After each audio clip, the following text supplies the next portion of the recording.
You can game in the car as well, which is pretty good. So, BMW have launched the new X2. Only this time, we have an electrified version, which is the one here, the iX2. And it comes in two flavors. We have the iX2 in the 20 and the 30. The 30 gives you four-wheel drive, and we're gonna talk about it. Look at the design. And before we get into it, I have to say, in pictures, I wasn't too sure about this front half of the car, but when you look at the car in person, then it starts to make sense. It actually looks really nice. Let me know what you think in the comments below.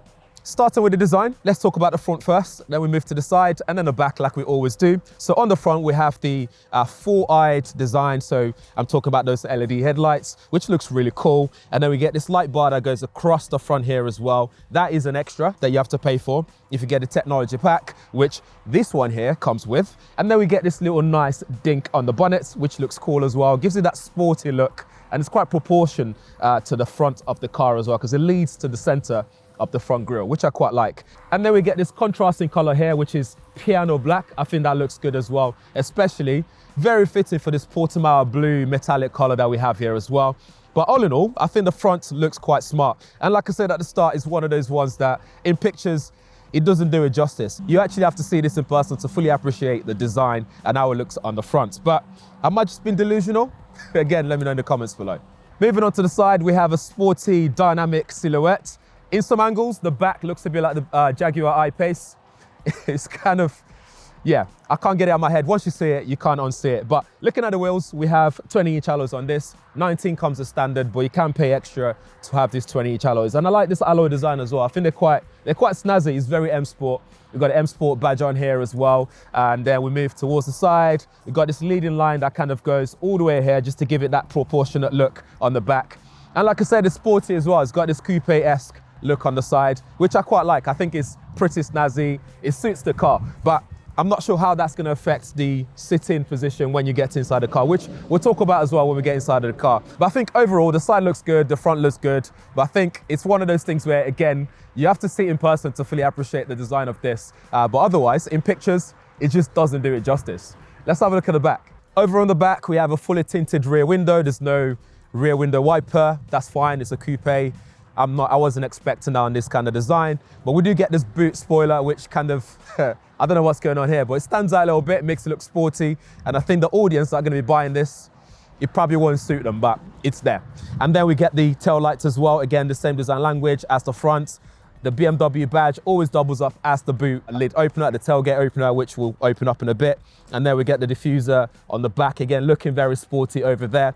And it just looks nice and a mixture of minimalist, but at the same time, the boot spoiler just makes it less minimalist. And then we get an X-Drive badge on there with 30 next to it because this is the 30 version. And obviously iX2 on the left-hand side. Let's get in the boot. So this is a power tailgate, as you can see. So again, just makes it easy for you to get in the car if you have lots of stuff to hold and carry and stuff. Easy to get in this 525 litres of boot space. It's big enough, it's not the biggest. It's smaller than the petrol version because obviously we have battery packs in this one, so you get slightly less boot space in here, but it's still quite decent. To put into perspective, it's less than the Q4 e-tron Sportback, but all in all, the king of boot space in this segment would be the Skoda Enyaq, a Sportback coupe version that we've seen already on the channel. And in terms of the seat, you can split that as well. You can fold them down. You're looking at 40-20 split, so you can fold that down to get more boot space, but overall, you get a big boot space opening, so it's easy to get things in. There's no awkwardness. This is low enough as well to still be able to lift enough and get your stuff in the boot, so there's no issues there at all. There's nothing here to help you fold the seats back, so you still have to do the good old way, the manual way. You've got hooks there for your bags and stuff and little net there to store things. And then there's another opening here to store things like your charging cable because there's no frunk in this car. The charging port is on the right side of the car, so we just open this up manually. And you can see we've got AC/DC. For DC, you're looking at up to 130 kilowatts fast charge, and on board charging is 11 kilowatts, but I think you can also get the 22 kilowatts for your wall box charging. So in the back seat, things a little bit different here in terms of space and what's available in comparison to some of the competitors on the market. So for example, if I'm sat here, you got some space for my feet to be tucked in underneath the seat. The front seat's currently set to the way that I would sit when I'm driving. So you got a bit of knee room. It's not a lot. I'm 5'11", and a bit of headroom as well. Again, not a lot for a long period of time. You got armrests on this side, Harman Kardon sound system. Got 2 USB-C ports here. This actually has the same underpinnings, so UKL platform as the X1 and iX1 and even the Mini Countryman as well. So you know what to exactly to expect, to be exact. The material is nice as well. I love the soft finishing, this perforated sort of finishing on the sides. Really cool. I don't think there's any problem with the material that's used here at all. The issue here is space. So for example, actually before I go there, let's talk about the armrests. We do get your armrests as well with 2 cup holders there. So bottle holders, cup holders. There's no gap here to get in the back seat once you've shut the boot. That's it. And then we can put that back up. So onto that middle seat. Once we get here, the headroom becomes an issue because right now I'm actually brushing against the roof, literally. And that hasn't happened to me in a long time in any car that I've been reviewing in a while. And because of that same underpinnings, we still get a bit of transmission tunnel looking thing here. So it's not fully flat, so you're not moving across very smoothly, although it's not a massive issue. You do get to a little bit area there, a little bit of a storage area here to just put things so that it doesn't slide everywhere. For example, the nets are there on the back seat as well. And like I said already, 2 USB-C ports. And because we have that sunroof there that goes just a bit to the back, but not all the way to the back, it gives you this sense of space in here. But it's just quite unfortunate that the middle seat passengers would have to struggle with the height if they're too tall. And then one more thing as well for the middle seat passenger is where the seatbelt is, because you have to sort of lean all the way over there to drag it down from the middle and then you're here. So it's definitely not that comfortable for sitting 3 people at the back. Over in the front, it feels very cozy. The seats are quite sporty. It's very, very well nicely designed. I love the contrasting colors on the stitching. I love the material and the finishing just here. It just feels really nice and plush, and that's something I'd expect from BMW anyway. We get this floating center console here, which is kind of futuristic and modern. I think that's quite nice as well, with some chrome finishing all around it. And then we get this little space here, which it's not a lot. In fact, I couldn't even really fit my iPhone in there comfortably. So I don't know why that's so small or what's going on there. They could have just made that bigger and done away with some of this space underneath it. I don't know, but it's there if you need to do so. We get the gear shifter here, my modes and car settings here. You also have a auto hold button there, volume control, start, stop, all here to control things right at your fingertips. So nice and easy reach. We have 2 USB-C ports here, cup holders, and then a wireless charging area here, which is, I quite like the way that they've done the wireless charging, because it also means now I can put maybe sat nav or I don't know, something else on there and see it at the same time. And there's a little tab here you can push down to keep your phone in place so it doesn't move anywhere when you put your foot down, because there's plenty of torque in this thing. And when you put your foot down, it pushes you to the seat. So that's really good. And they've got this light bar around it as well to let you know that it's active and something's happening once you start charging your phone. We have a 10.3-inch instrument cluster, 10.7-inch infotainment display there, which is very, very responsive as well, which we'll talk about once we bring the camera around. We have head-up display, and like I said already, Harman Kardon sound system. Decent space for the glove box. Not the biggest, but not many people use that these days. Not me anyway, in particular. We also have ambient lighting available, which you can change in the settings, or it will align with whatever mode you've got it in. But yeah, pretty cozy here and very premium. For the infotainment system, we have Apple CarPlay, we have Android Auto as well, so wirelessly. So at the moment, I've got my iPhone connected for Apple CarPlay, so that's good to know. We go back to home and you greet about the map, and then on the side you have your widgets, so you can scroll up and down to see different widgets and information and so on. Up top, we can drag that down as well. We can see some shortcuts which you can add and so on. And then you got, if I just scroll back up, and then you get some more options up there which you can quickly tap. So if I tap that one, for example, changes profile and so on. You get the point there. And then the squares here, we press that one, and that gives us all the applications and settings and so on. But I like the way that it's laid out. So we have all the icons here. Then we have infotainment, so if you just want stuff to do with infotainment. Then we have vehicle settings, and then recently used and digital premium, etc. So if we go to infotainment, for example, we have a couple of things here which are quite cool. So besides your Android Auto and Apple CarPlay, and also that voice assistant, which I won't say, so it doesn't activate your systems at home, we have a couple of things. So one is video. So with video, it uses TiVo, and it uses that to basically allow you to watch films and TV series and all that kind of stuff when you're stationary. So for example, you can watch some of these films here and stuff like that, which is pretty cool. So when you're charging your car, for example, you then have some form of entertainment whilst you're parked up.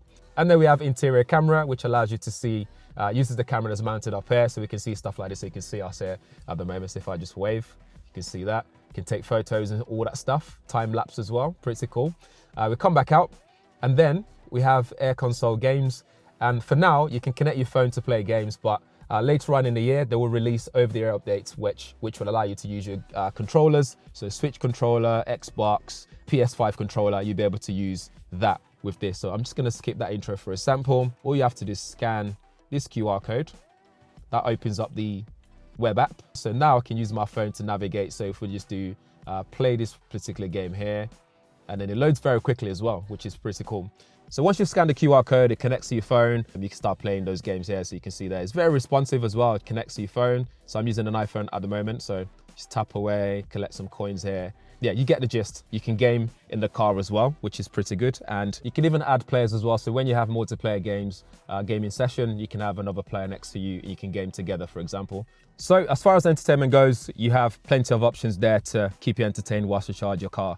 Then we go to vehicle settings. Here we can do all the usual stuff like BMW ID, personal assistant, climate control, and so on and so forth. But what we're going to show here is your modes, for example. So if you go to mode, you can change to personal, sport, efficient, expense, expressive, relax, digital art, and so on. If you press relax, for example, the sunroof will just close and set you in like this relaxation mode to help you relax in the car. If you go back out, then we have driving settings. So here we can change things like your driver assistance settings, the chassis and the characteristics and the charging. So if you go to driver assistance, we have plenty of options there. So you have safety and warning. So you got things like front collision, lane departure, attentiveness assistance, speed limit exceeded, and so on. So you got all the options there. We go back, you got some for driving as well. So like speed limit ones and notifications, etc. Parking ones there as well for park assist. And then we go back out, feedback when steering. You can see that as well. So you can change the intensity of that. Again, useful to have for all your safety options. And then drivetrain, so we can change that sound. So we get this fake sound that comes on when you drive in to do with acceleration and stuff. You'll hear that when we start driving on the road. You have your energy recovery mode, B mode, for example. So when you get to this stage, this is where you can actually change the settings for this. There's no paddle shift to do this on the steering, unfortunately. So once you've set it that way, you're good to go.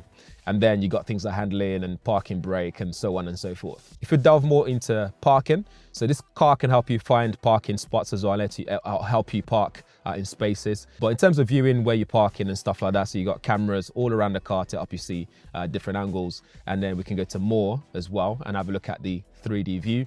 And in 3D view, you'll be able to see the whole car there. You can even see our tripod on that side, just chilling. So you can also press this to see different sides, as you can see there, just move it around. So just to make sure that you parked correctly without hitting anything. Basically, that's what you're getting on the infotainment system. Very straightforward, very intuitive. It's very smooth as well. There's no lag or anything like that. And very easy to use. So yeah, bravo. On the instrument cluster, you get all the information that you need, like battery level, how much range you got left, so 190 miles left right now, the temperature outside, and all that regular stuff. But on the steering, you'll be able to change some of these as well. So if you use settings, you see the pop-up there.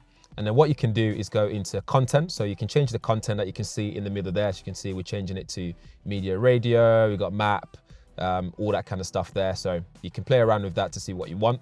And then you can go to layout as well. So you can actually change the layout and the way that it looks. So you've got 3 options here, as far as I can tell.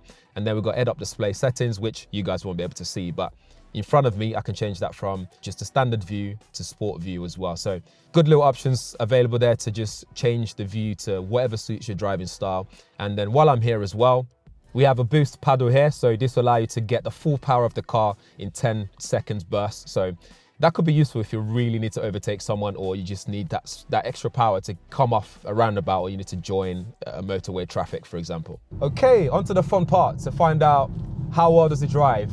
So let's get some numbers out of the way, as always. So this has 64.8 kilowatt hour battery, well, usable battery. We have 0 to 62 figures. We're talking 5.6 seconds. So a bit more than the 20 version. So this is a 30, like we talked about earlier.